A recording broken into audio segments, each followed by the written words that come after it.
antes, la del receptor de células B y a nivel de NF-κB.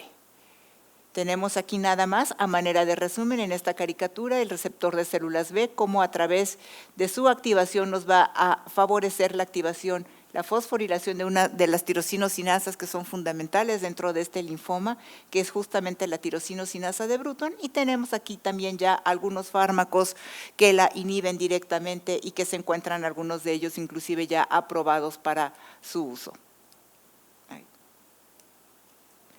Bueno, tradicionalmente se ha clasificado en dos grandes grupos, el nodal con un curso agresivo, sin mutación del gen de cadenas pesadas de inmunoglobulinas, con sobreexpresión de SOX11 y asociado a inestabilidad genómica, y otro no nodal de un curso más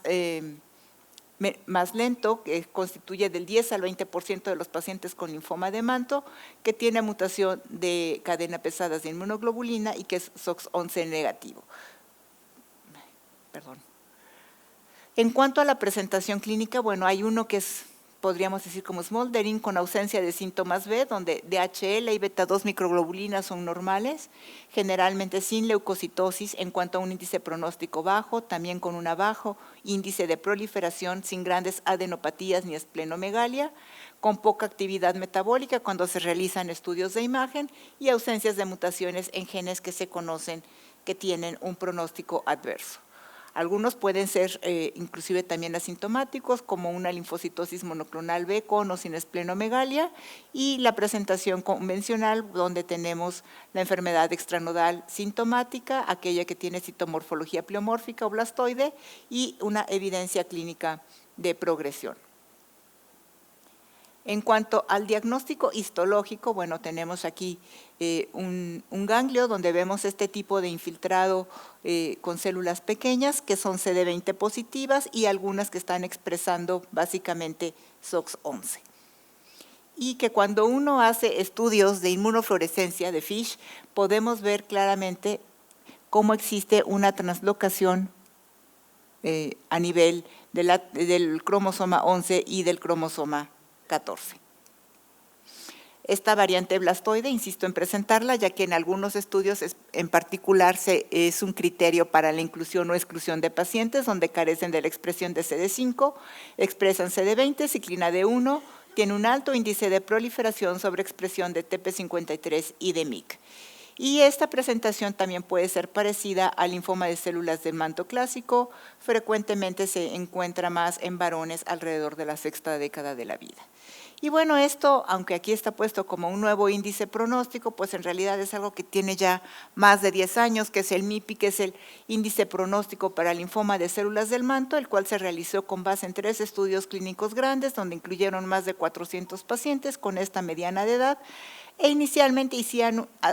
utilizaban esta fórmula matemática para calcular el MIPI. Siendo un poquito más prácticos, pues después se estableció que en función del grupo etario, del desempeño físico, de si encontraban o no elevada la deshidrogenasa láctica y la cuenta de leucocitos, se asignarían diferentes puntos para tener este índice pronóstico.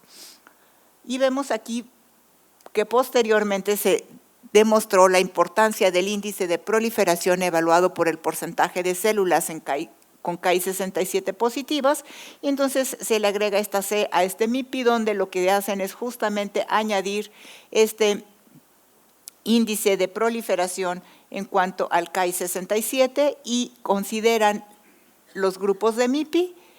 el índice de proliferación evaluado por Ki67 y vemos que existen 4 grupos con una supervivencia clara diferente en años, donde el grupo de bajo riesgo es el de mejor pronóstico, con una sobrevida media de 9.4 años, en comparación con el grupo de alto riesgo, donde la mediana de supervivencia global no llega a los 2 años. Y bueno, estos son los factores pronósticos aceptados, algunos que se encuentran en evaluación, y en cuanto al tratamiento, pues sí, tenemos un grupo que va a ser candidato a ser observado, y para aquellos pacientes que requieren o que se recomienda manejo de entrada, pues debemos de considerar las comorbilidades, el desempeño físico, el estadio y también en nuestro medio el acceso a los fármacos. se ha considerado que hay un pequeño grupo que puede ser sujeto de observación. En este estudio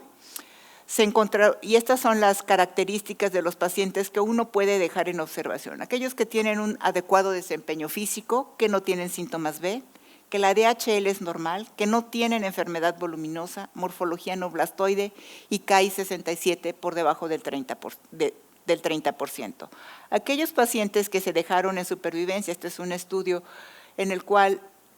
una tercera parte de los pacientes pasaron directamente a tratamiento en comparación con aquellos que se estuvieron observando. Hubo inclusive aquellos que tuvieron una mediana para inicio de tratamiento de prácticamente 1 año. Y no solamente eso, que la mayor supervivencia global fue en el grupo de pacientes con estas características que se dejaron en observación en comparación con aquellos que iniciaron tratamiento de forma temprana.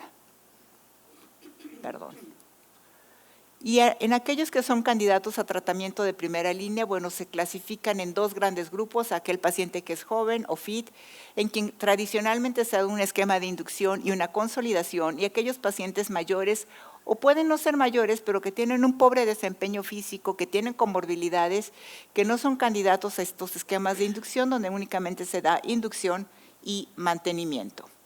En cuanto a los esquemas que se han utilizado para aquellos pacientes jóvenes, inicialmente se describieron 2 estudios en el MD Anderson, donde se les dio Ipercevad con una adecuada mediana de supervivencia. Sin embargo, podemos ver que algunos de ellos tuvieron o desarrollaron neoplasias secundarias, básicamente tipo mielodisplasia o LAM secundaria a tratamiento, y también estos estudios no obtuvieron los mismos resultados cuando se repitieron en otros centros hospitalarios. Posteriormente se realizó este estudio donde se comparó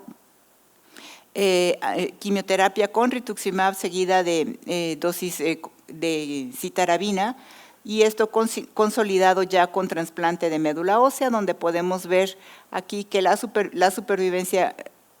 libre de progresión y la mediana de supervivencia global, y este otro estudio donde también se les dio dosis altas de citarabina con trasplante autólogo de médula ósea, y la mediana de supervivencia global, que fue a 5 años, 75 y 68%. En cuanto a este estudio aleatorizado, este es un estudio fase 3, los anteriores prácticamente eran estudios fase 2, donde vemos la comparación de R-CHOP contra R-CHOP alternando con ciclos de citarabina y ambos consolidados con trasplante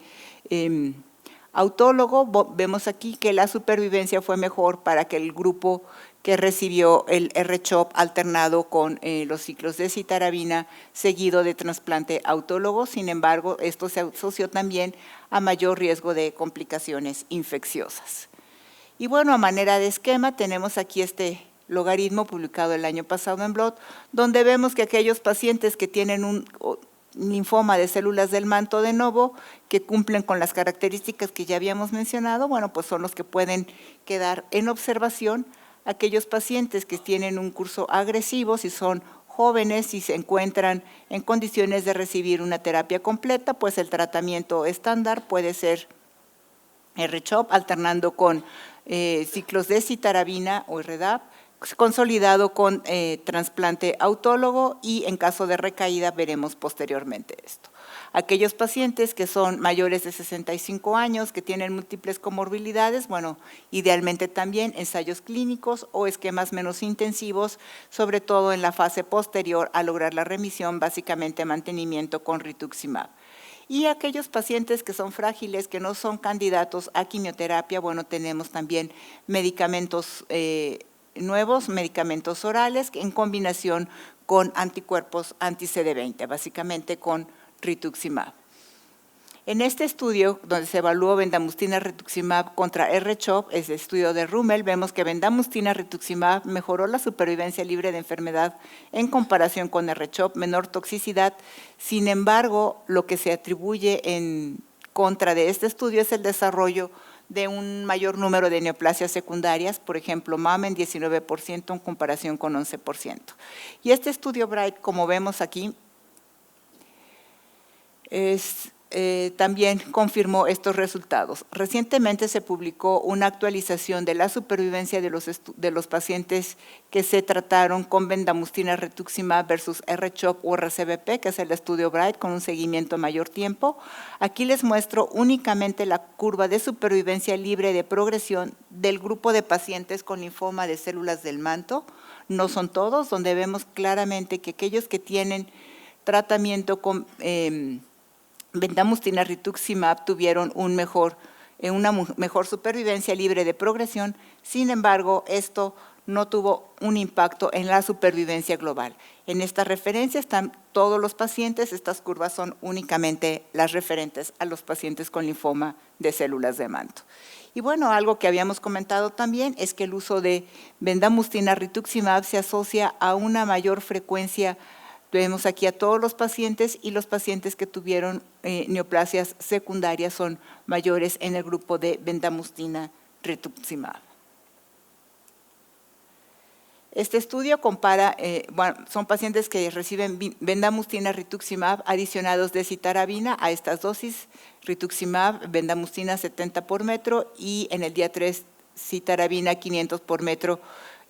Son de los días 2 a 4, son 6 ciclos, cada 28 días, son 57 pacientes, y vemos que la adición de citarabina pues tampoco tuvo un impacto importante. 67% completaron los 6 ciclos, sin embargo 52 de 57 pacientes son los que lograron una respuesta completa.